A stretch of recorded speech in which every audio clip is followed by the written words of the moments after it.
everyone, welcome back to my channel. It's Rena, and today I'm making the Wendigo. This happened in December last year. I was joining my grandfather for a hike in northern Minnesota near the Canadian border. He prefers the trails with the most solitude.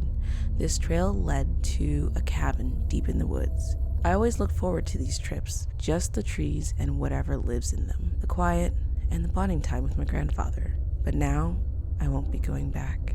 We just made it into the cabin a day prior, thankfully, because the temperature dropped another 10 degrees, sitting at -34. We loaded more logs into the fire, and then I heard it. 3 slow, deliberate taps. We froze. There isn't another cabin for miles. It's highly unlikely for it to be another hiker during this time of year. No sane person would be out in this cold. The tapping turned into knocking. My grandfather stayed still and continued to listen. I, however, needed to know what was out there, what was making that sound. I got up and motioned towards the window. My grandfather whispered harshly to wait, but I needed to know. I peered through the inky black window, just barely catching movement towards the tree lines. I called out to my grandfather. "I think it's a deer. I see the antlers." He gave me a questioning look, then proceeds to tend to the fire. I begin to return to his side. Seconds later, another sound can be heard. Not footsteps, more like a dragging sound. Once again, slow and deliberate. My grandfather told me to move away from the window and said, "Whatever I do, do not answer it." I stared at him, perplexed. He got up and turned on a light outside the cabin. Just beyond the tree line, something stood waiting. It was tall, possibly about 7 or 8 feet, with long, bony limbs. Its skin looked frostbitten, almost blackened at the joints.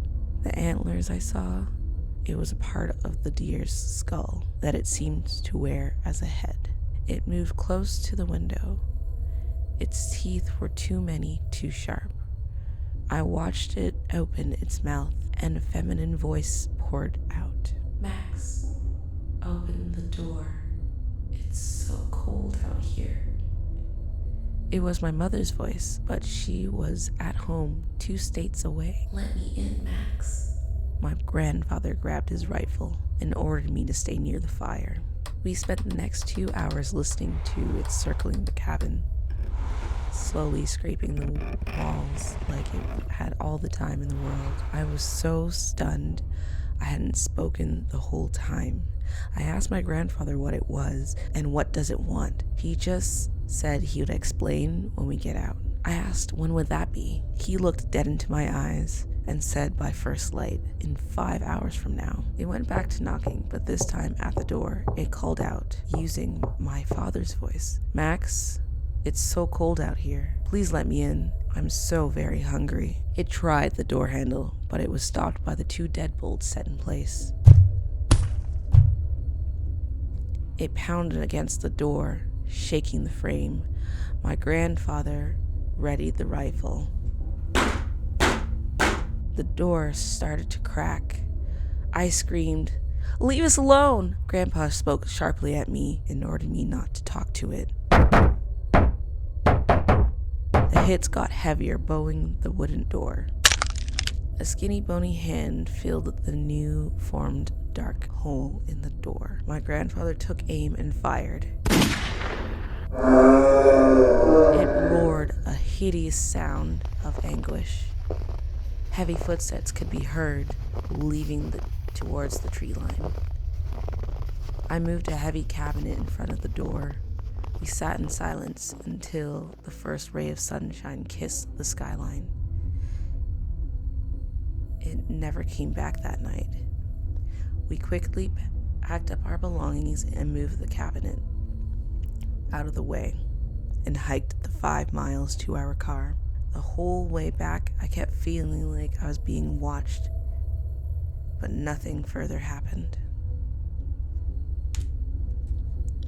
When we got to the nearest town, I asked again, what was that thing?